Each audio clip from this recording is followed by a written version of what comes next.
Good afternoon, everyone. For those of you who may not know me, my name is William Shivers. I'm a second-year PhD student in the Constructed Environment program here at the University of Virginia's School of Architecture. I'm also the president of the CE Plus group, which is the student group for the PhD students. And each spring we put on and bring in some speakers from outside that we would love to hear, just kind of highlight different opportunities, different forms of research, different forms of work in general. And this year, we really wanted to encapsulate that through the umbrella of parallels. And within that, we really wanted to highlight not only how interdisciplinary work parallels one another, but also can work towards intersections, convergences, and divergences as well. And so we're very pleased to have Andy Shanken here from UC Berkeley, who Lauren knows quite well. And Lauren will be giving a much more intimate introduction for that. But I do want to say that for those of us who have joined, please feel free throughout the length of the presentation to put your questions in the chat. Any question is very welcome here. And at any point, and then once Andy has finished, we will just start, a lovely discussion. So from here on, I'll hand it over to Lauren and pass it on. Thank you. Thank you, William. So I have the pleasure of introducing Andy Shanken today. He's an architectural and urban historian with an interest in how cultural constructions of memory shape the built environment and vice versa. He currently serves as the Director of American Studies, Faculty Curator of the Environmental Design Archives, and as a member of the Faculty Advisory Committee for the Humanities and the Global Urban Humanities at UC Berkeley. He holds a BA in History and the Growth and Structure of Cities from Haverford College, and an MA and Ph.D. in art history from Princeton University. His research deals with the unbuilt and paper architecture, themed landscapes, heritage and conservation planning, traditions of representation in the 20th century of architecture and planning, keywords in architecture and American culture, and consumer culture and architecture. Several subjects of which I had the great pleasure of exploring in really thoughtfully orchestrated courses with Andy while I was studying for my MArch at Berkeley. The Everyday Life of Memorials, his third book, is forthcoming from Zone Books in 2022 and will serve as the starting point for today's presentation and discussion to follow. So please join me in warmly welcoming Professor Andrew Shanken. Hi, everybody. Thanks so much for the invitation. Thanks, Lauren, for organizing everything. And it's a pleasure to not be here today. So this is, I'm going to try my best to address the idea of parallel methods and mixing methods and what it's meant to do that through this book, The Everyday Life of Memorials. The book's basic premise is embarrassingly simple, embarrassing because it took so long for me to figure out what it was really about. I started working on it in about 2006, and it has been shaped through a series of different incarnations. And I think that the DNA of early methods continue to inform the book. And so in a way, there's an exquisite corpus of methods in it that I can try to begin to parse today. So the book's premise is that we know a lot about memorials as commemorative infrastructure, probably too much. It's a crowded field. And anytime I talk to somebody about memorials, they say, oh, another book on memorials. And we know a lot about memorials as subjects of political contestation or sites of political contestation, especially recently. But most of the time, most memorials are doing neither. They're just there. They're turned off, and we meet at them. We eat at the base of them. They're in the way of traffic snarls and all sorts of everyday behaviors. And so the book really tries to understand the life that they live when they're not turned on, when they're not acting politically, when they're not acting in some commemorative way. And this comes out really well. Whoops. So there we go. This comes out really well in a poem by Frank O'Hara called Music from 1954. I'll just excerpt the poem, and throughout the talk, what I'll do is talk about a method that I used and then take an excerpt from the book, which I'll read, a short excerpt, and then talk about it methodologically. So Frank O'Hara's Music, 1954, this is an excerpt from that. And he's referencing this statue, this memorial, General Sherman in New York on the edge of Central Park. If I rest for a moment near the equestrian, pausing for a liver sausage sandwich in the Mayflower shop, that angel seems to be leading the horse into Bergdorf's, and I'm naked as a tablecloth, my nerves humming. It's not the anonymity of the statue that grips him. It's not the equestrian that sets his nerves a-twitter. These are generic. They don't even have proper names in spite of the fame of both. It's General Sherman, for God's sakes, and the sculptor is Augustus St. Gaudens. But the Mayflower shop and Bergdorf's, these he gives proper names. It's the urban scene that grabs him. It's in this, I think, it's the scene, it is a scene of bathos born of contrast, of solemn high culture brought low, and enduringly so, in fact, by commerce. Meanwhile, the narrator of the poem eats the most common of fast foods at the feet of an eternal golden angel. So that's the excerpt from my book. And that gives a sort of sense of the approach of the book, that I use many different types of evidence, and I'm interested in the ways in which monuments and memorials show up in popular culture and everyday culture, and so on. And I won't go through every chapter, but I want to give you some sense of the whole of the book. So, for instance, there's a chapter called Placing Memory, and here it's about conventions of placement. So often we think of the forms of memorials as important, but in fact, there are unexamined conventions of placement. And I ask, why in cemeteries? Why in public parks? What's the meaning of placing them there? How did this convention start? And so on. This is the Royal Fusiliers Monument or Memorial in London. And it's in a median, which is a common place for memorials, but that's obviously a modern place for memorials with some ancient roots, in fact. There's another memorial called, another chapter called Misplacing Memory. This is a pretty good example of that. This is the monument to the caduti, or the fallen in Montana, of Montana, and it's in Florence from 1902. And it's become a formal parking area. You can even see the little parking sign, you pay to park here. So it's engirdled in Vespas every day on the edge of the historical core of Florence. And it asks how and why this happens, the book does. There's another chapter called Displacing Memory. And for this is a good example of it. This is a plague column, so it's appropriate to our age too now, from the 17th century, that once stood in front of a church, which was the appropriate place for a plague column, because it was, in fact, a gesture towards God for having saved the people who lived, and also honoring the people who died. And in this town of Klagenfurt, Germany, they moved this column into the historic center, so people now take cappuccinos and eat ice cream around it all the time in the shadow of a plague column. So it's the oddity of this that the book tries to plumb and get at. And in fact, almost every memorial in this town has been moved. So it's not just that memorials are displaced when they become offensive, but also they become displaced sometimes as part of larger orchestrations of heritage conservation. I also discuss why memorials and how memorials get assembled and put together. This happens most prominently at a place like Hyde Park Corner in London, which has become a zoned place for the honoring of British war.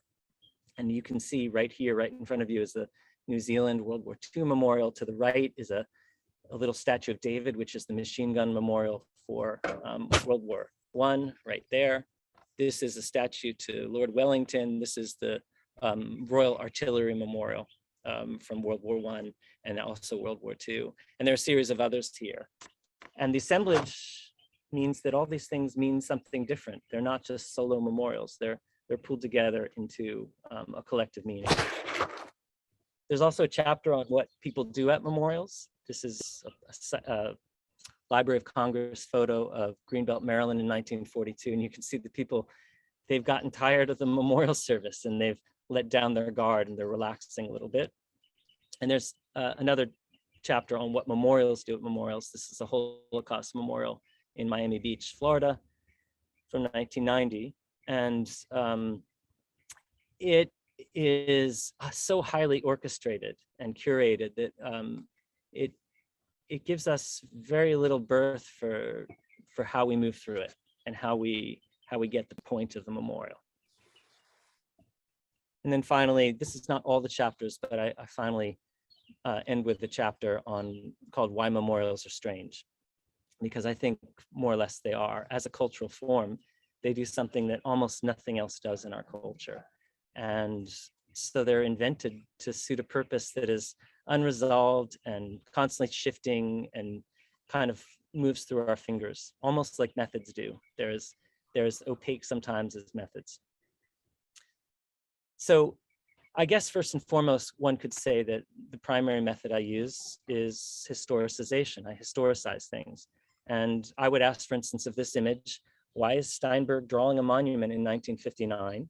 That's the most basic historical question. Why did this happen in this moment?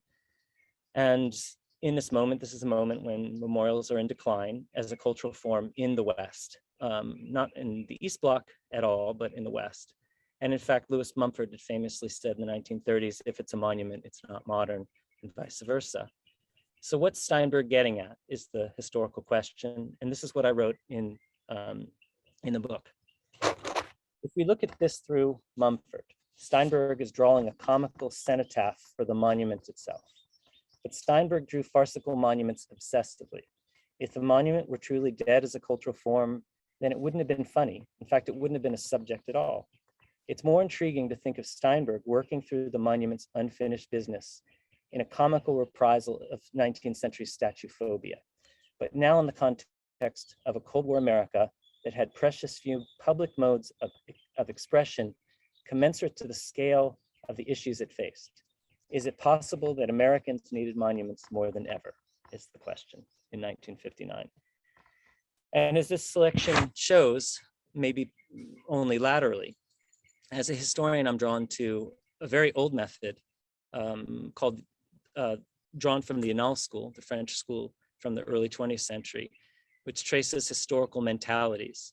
So I'm interested in how people have thought about memorials, not just what they're doing. And I'm interested in seeing how those mentalities stretch out over long periods of time and how they morph through different periods. So I engage with material histories of objects, and I think we could say immaterial histories of objects too. And by object, I want to be very liberal. So a word could be an object, an idea could be an object, an event could be an object, but so could buildings, spatial phenomena, art, two-dimensional images. So I'm interested in exploring how these types of objects are embedded in shifting mentalities.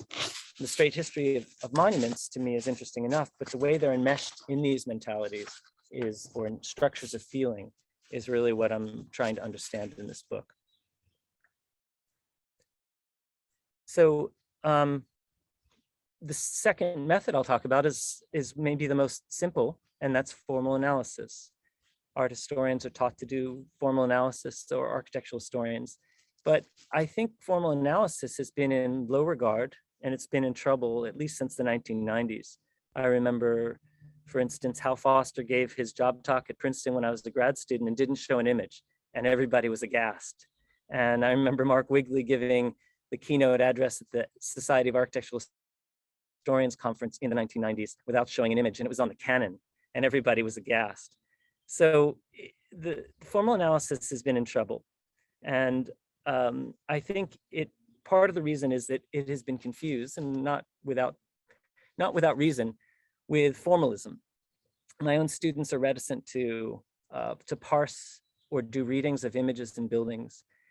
And I think one of the reasons is that history tends to be logocentric and theory tends to be logocentric. So they have no problem parsing texts and doing readings of texts. So to me, that's really interesting. And it presents an interesting problem, because what we have as architectural historians are buildings. That's what we have that's different from other historians. And so why wouldn't we make the most of that and treat them not as texts, but as things that are worthy of being parsed because they contain meaning that texts cannot contain. Because I truly believe that images and buildings do things that texts cannot. Every medium has intrinsic properties, and no one questions, for instance, the fact that film performs in ways that text cannot. So do buildings. So formal analysis simply acknowledges the fact that form in images and in buildings is meaningful. That's my dog barking in case you hear that. Now to do this, I'm going to read this painting. This is an excerpt from the book. Am I still coming through, Lauren? Yeah, good. All right. The transformations, this is a painting from 1922, Stanley Spencer.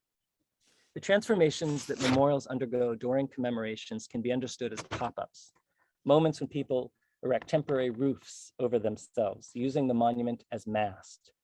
Such a roof is obvious in Stanley Spencer's unveiling Cookham War Memorial. One of the first things that people do at commemorations is sort out social distinctions or hierarchies. In Cookham, the crowd bushes around the scene, but in the fine grain, Spencer poignantly caught the peculiar drama of the many flavors of obligation. Around an inner circle of young widows right here, who are dressed in white and who hug the memorial cross, Spencer crushed an earthy and ragtag mass of young men, hats in hand right here. One of them has placed the memorial program in his mouth, which is, I think, transgressive.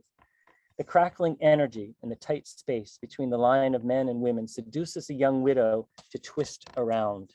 Here she is, right there. She meets the gaze of one of the young men, a suitor perhaps, as others train their eyes, not on the cross, but on the woman, whose leg daringly opens up into the space. This is the point of the painting. This is the reveal. Is this an unveiling or a mating ritual? And sadly or tragically, it's both. Understood from this angle, the painting is all about obligation. The crowd seems to lean in, revealing the invisible force of the ceremony. But at the frayed edges, the less committed turn this way and that. They lounge, snooze, chat, and dreamingly take in the sun, as innumerable minor and unknowable dramas draw their attention here and there. A handful of people turn fully away from the cross, including a clergyman right here, who stares at the sky. What keeps some of them in the game and what lets others wander that's the excerpt. So this is almost pure formal analysis added to a kind of historicization of this moment, 1922. Spencer had fought in the war, his brother had fought in the war, his brother died, his brother's name is on this memorial. So he knew what he was up to, and he was at the unveiling, and he was observing all these minor transgressions and the major one at the center. And this is a beautiful snapshot about what people do at memorials, at least a painterly version of it. So that's formal analysis. Now I also use something drawn from the literary critic, the Russian literary critic Mikhail Bakhtin, called Heteroglossia. And this is a monument or a memorial, I don't know which to call it actually, in Ghent, about this brewer named Jacob van Artevelde. If anyone knows Flemish, let me know how to pronounce it better. And 1863, and you can see the gesture is pretty prominent. And when I visited it in 2007, there was a neo-Nazi bit of spray painting here right in front of it. So you stand, basically, there it is right there. You stand underneath his gesture, which becomes a Nazi salute. And this is a gloss on the memorial. This is what I wrote about this. Bakhtin held that every word enters an agitated, intention-filled environment of alien words, value judgments and accents, weaves in and out of complex interrelationships, merges with some, recoils from others, all of which may leave a trace in its semantic layers. This way of thinking about words, or what Bakhtin called the living utterance, offers a parallel to the built environment, especially to the everyday environment. Margaret Crawford, in fact, has drawn parallels to this in her Everyday Urbanism book, and she's found it evocative for studying the everyday in general. So I'm building on Margaret's use of Bakhtin in studying the everyday. So the urban text, so to speak, resounds with these many voices all at once, whether or not we like it. And this gloss on Van Artevelde, on the monument, could be powerful. Long after somebody's power washed this spray paint away, I can never see this monument again without thinking of it. So to read the glosses on memorials imports the method from literary theory about everyday language to think about the everyday built environment. But it would be impotent without formal analysis, because this gloss on the monument is about the gesture, and that gesture is part of a formal language of artistic conventions. And these sorts of statues have been called dictatorial statues, but they're doing all sorts of things. Like you can see that the woman sitting in the shade of this doesn't think of it as a dictatorial statue. She thinks of it as a seat back. And so there are all these things happening all at once. And I think the Bakhtinian way of seeing this would be to try to capture all the semantic layers that are happening at once and figure out what the collective utterance would be. All right, so I've already swept through a few different methods, and now I'm going to work on the one that first sort of entranced me. So when I first started this project in 2006, I was interested in capturing the things about memorials that couldn't be seen, couldn't be registered through formal analysis. I was interested in moving beyond formal analysis. And formal analysis is vital, I think, but it's also limited. On its own, it's rather ahistorical, and it privileges the visual and the spatial, while heteroglossia traps us in linguistic metaphors that also have limitations. They're not spatial at all, usually. We can spatialize them, but the method was born out of a non-spatial medium. And so these metaphors fall apart when they're taken too literally. And I think there's a vital or striking difference anyway between space and language. So I turned to this set of theories called non-representational theory, which is popular with geographers. Non-representational geography, it's sometimes called.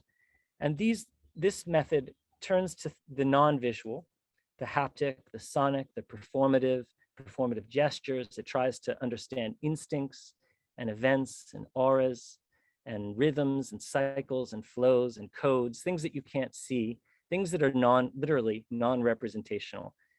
Or we might think of it as more than representational if we want to be less negative about it. So these are invisible things, hence they're not representational.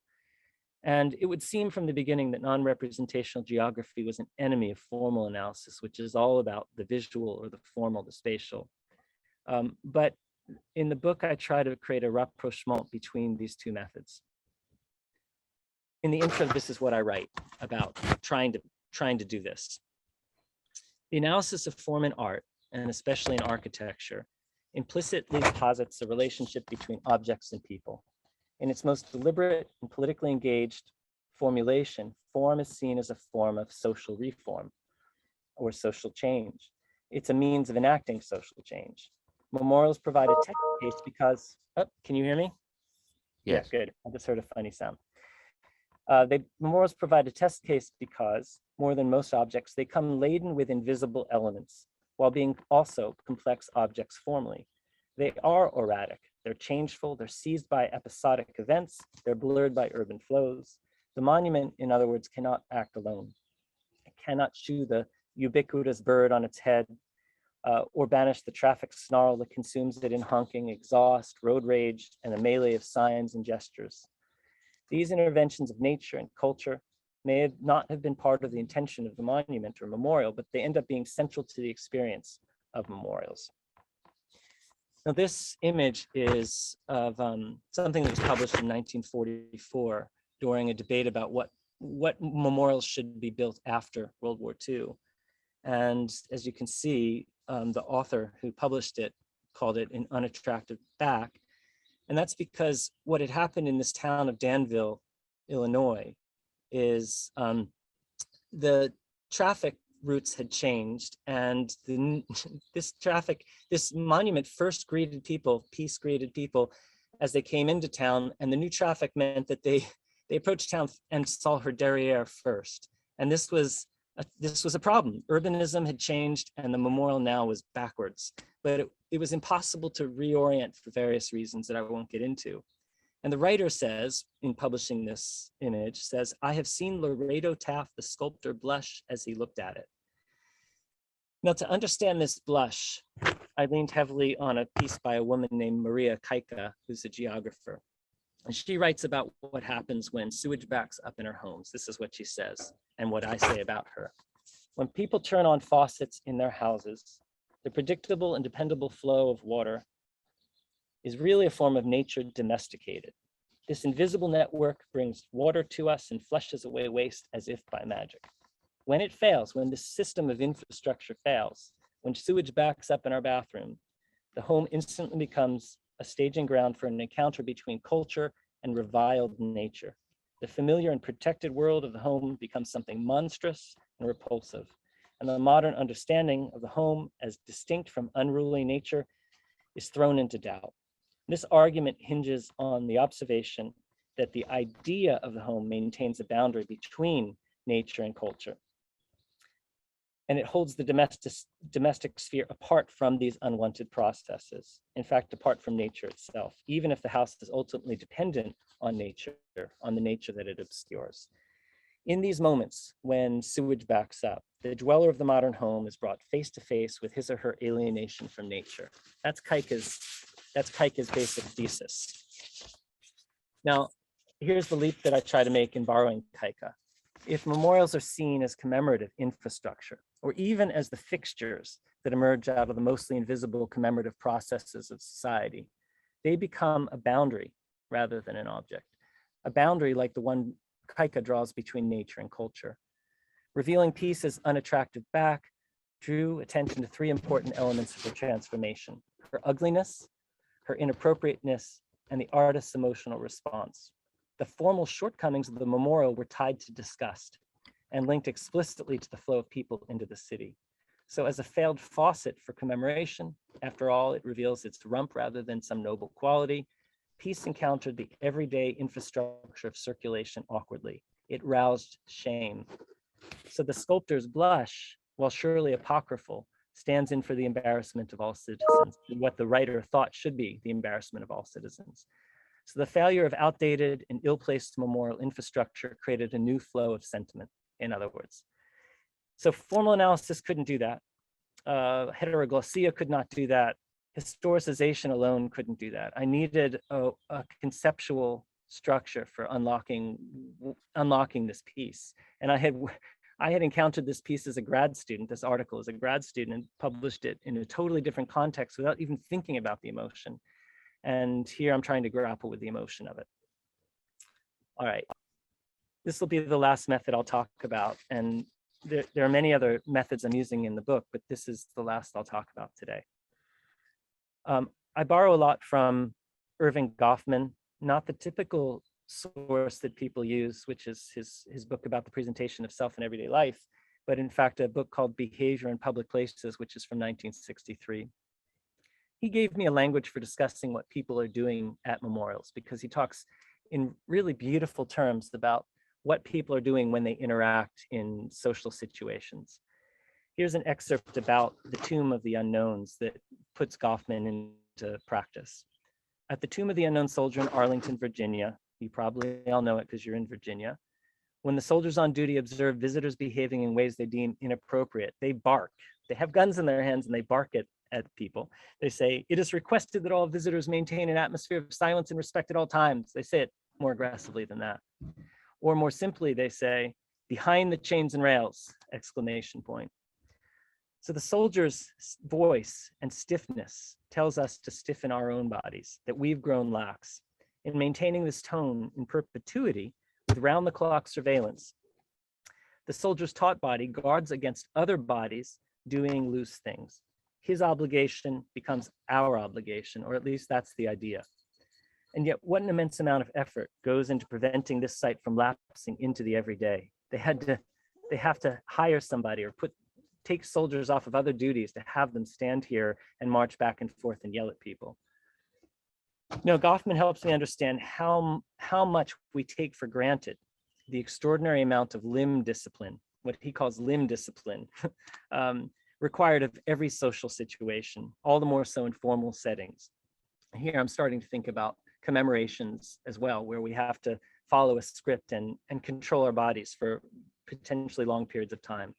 So for a crowd at a commemoration, staying composed, remaining alive to the situation, gauging the realm of acceptable gesture, these are not small feats, as observing children at any sort of gathering reveals. When we go to any sort of religious service or any sort of place where you're supposed to not be doing all sorts of stuff, and kids are whirling around. Most places offer an escape from such engrossment, which is Goffman's term. A bathroom with a lock in a restaurant or a party, for example, where people can take refuge from the demands of the situation. Most commemorations, by contrast, are unforgiving. They're spatially naked, without shelter. Hence the importance of the ragged edge, where people can let their limbs relax and do something a little less structured with their bodies. They can let their faces sag. Their inner spirits can leak out to some unknown beyond, like that minister in the painting of Cookham's Unveiling. Even here, formal analysis is important because the chains and rails are part of the memorial's formal vocabulary. They're not in the picture, but you can imagine them around this setting. They've failed to do their job, and the soldier has to assert himself. We might think of the soldier as a living gloss who prevents the tomb of the unknowns from becoming like peace in Danville. So here we have a combination of formal analysis of heteroglossia in the form of the chains and the rails, but also perhaps the soldier's body. And all of these are added after the memorial was conceived and built. And we have non-representational elements like the unwritten codes of conduct. There's no sign telling us what to do here. This is all something we have to take from the situation itself. And all of this sort of comes from a reading of Goffman. So those are the different methods that I have put together. There are others in the book, as I noted, and I've tried to figure out a way of talking about how they've meshed, but it's way more complicated than that, and I'm happy to take questions about that. Wonderful. Thank you so much, Andy, for walking us through the book. And I think this kind of starting discussion of thinking about methods working in parallel and in tandem on a kind of subject is really interesting in the context of a single book. But I also wonder if maybe I could get the kind of questions started while others formulate their thoughts by asking, you touch on how some methods kind of go in and out of favor at different times. And I wonder how you've seen or have kind of in your own teaching career, research career, from kind of being a PhD, doing research through now teaching, what methods do you think have kind of been recurring for you? And are there methods of particular interest to you that you keep running into in your kind of subject matter as being relevant? How has that come forward in your teaching potentially as well? And kind of the interests of students and how they are working at a given time in the school? It's a pretty open-ended question, I suppose, but I'd love for you to kind of connect it to some of your other book projects or your teaching as well. Yeah, so I think when I was in graduate school, formal analysis was in disrepute and people were trying to find other things. And I remember having a discussion with a guy named Monty Pere, who's now at the University of Utah. And he said something like, I don't understand this. Formal analysis is all we have that no other discipline has. And I think it's maybe not totally true, but there are very few methods that have come out of art history that have affected other disciplines. So art history and architectural history tend to be borrowers, methodological borrowers. And that's fine with me. I don't think there's anything wrong with that, actually. But that struck me, Monty's words struck me, and I started looking more closely at images and at buildings and at urban settings. And that's to say, the physical fact of the world is interesting to me. It's why I got into architectural history, because I'm moved by the physical world around us. I'm moved by other things too, but this is the thing that I feel like we should have sensitivity to because of our predisposition towards the built environment. That's why we got in the game, many of us. So I think all of my books have indulged this sense that we should be looking closely at the world around us because it contains ideas or compresses ideas, condenses them that no other medium can quite get at. And so that for me is kind of the disciplinary starting point. And it's not enough. And there are moments where it's not useful at all. Like I also do something called semantic history, where I look at how words appear and disappear within the discipline. And sometimes formal analysis doesn't do anything for that. So I'm not saying it's something that has to appear in architectural history. And there are histories of the profession where formal analysis is not very useful. So I'm not actually favoring it for all architectural history. But if we're trying to understand the meaning of the built environment, it's awfully useful. So that's a recurrent thing. And I really couldn't care if something's fashionable or not. That's really, in fact, just the opposite. If something's fashionable, I tend to run, because by the time you're done with your project, it's going to be out of fashion. You might as well do what you love and do it with great passion and let the chips fall. Do it as well as you can and let the chips fall. Because publishing a book is really slow. It takes a long time. So if something's hot, it's not going to be hot by the time the press takes you through the whole process. That didn't quite answer your whole question, but that's a start. Okay. It was a long rambling question. But I'd also love if anyone has a question in the audience that they'd like to unmute and ask themselves, to please go ahead, feel free.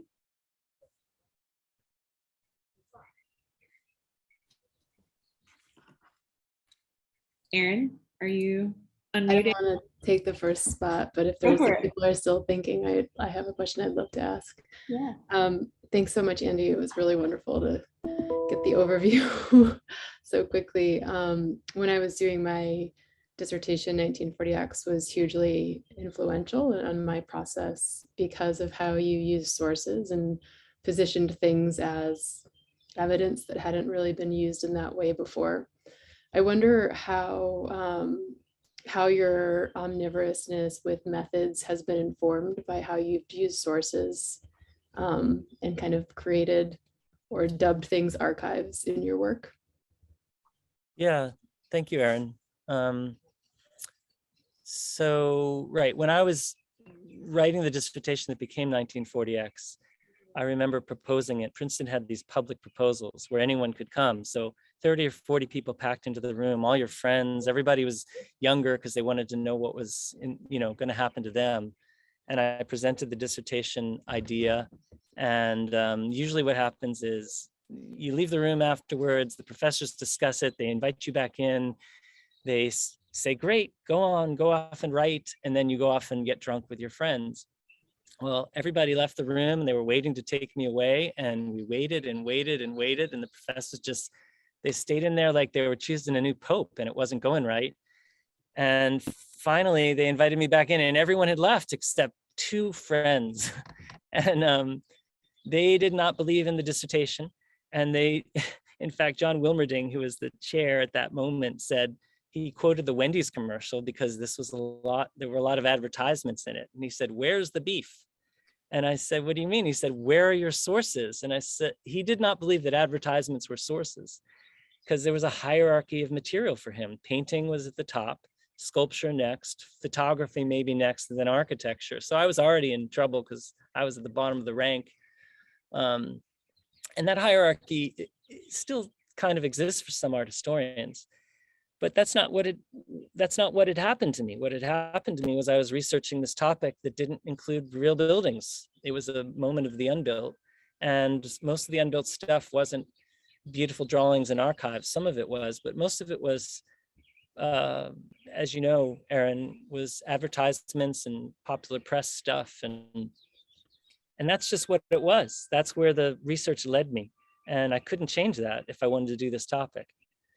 And I also felt like I was deeply influenced at that moment by what was called cultural history. I don't know what it's called anymore, but they had kind of radically shifted the hierarchy of materials so that there was no way to privilege one material over another. And I really believe that an ad could be as revealing about culture as a Leonardo drawing. And it didn't bother me at all to put that kind of leveling of sources in my work. In fact, that was kind of the point of it. And but I wanted to do the dissertation, so I had to make the case. And so I made the case to them. And I think they kind of begrudgingly accepted it. Princeton was pretty conventional then. Hal Foster wasn't there yet. But they begrudgingly let me do it. And yeah, but the other answer to your question, Aaron, is that I believe really seriously that you develop your methods from your material. So you can't choose a method a priori and go out into the world. You have to go from the material and build on that. And if that's the case, then why would any material be excluded if it helps you tell the tale? Thanks so much. Yeah.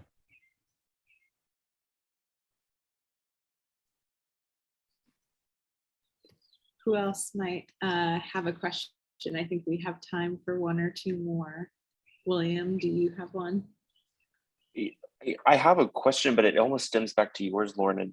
And Andy, I was really interested in how, with the book process, I mean, you were talking back to 2006, which is interesting. And I mean, with that approaching like a 15-year mark sooner or later, Yeah.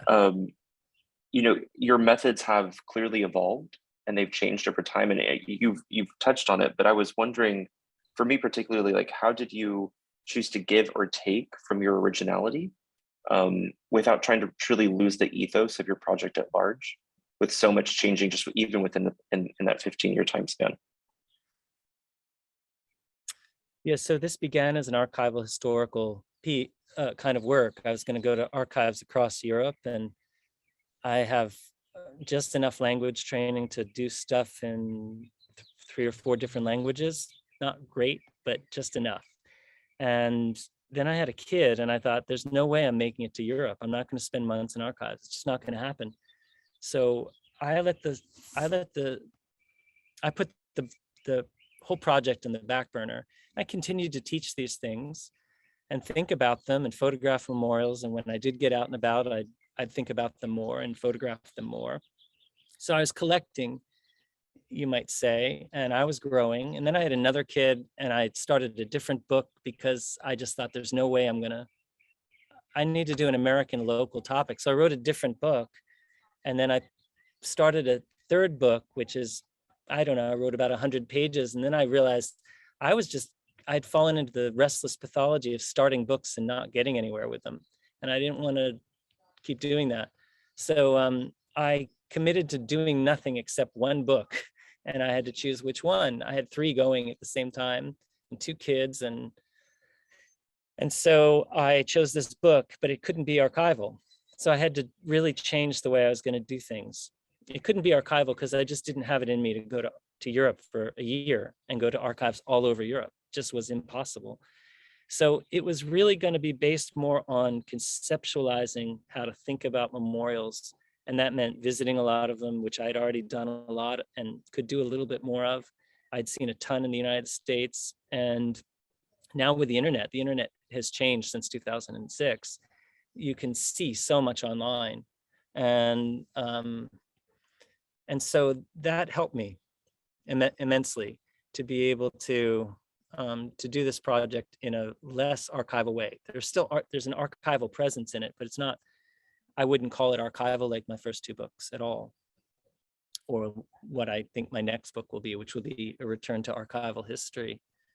So yeah, this is more of a conceptual project, as you can see, where I'm looking at ways of looking and trying to synthesize them into compelling readings of the built environment, and trying to change how we think about what memorials actually are. I'm trying to upset or disturb their status as objects in the built environment. I will say, on behalf of all of us here, Andy, thank you so much for your time. Thank you for this opportunity. Fascinating work. I'm personally really looking forward to getting my hands on the book. When it comes out, it should, frankly, sounds like a required text for the PhD program at least. And thank you. Lauren, I don't know if you have anything else to say. Yeah, just wanted to also reiterate, Andy, thank you so much for joining us and sharing this project with us, and kind of your insights into research and methods and how to go about this type of work. I think we had a great mix of people in the room, both students and faculty that I hope take this kind of back into classrooms and studio this afternoon, thinking about what it means to kind of look at the built environment and be excited about it in this way too. So thanks so much for having me. It's great to see you. Great to see you too. Wonderful. Of course. Thank you, everyone. Thank you, everyone.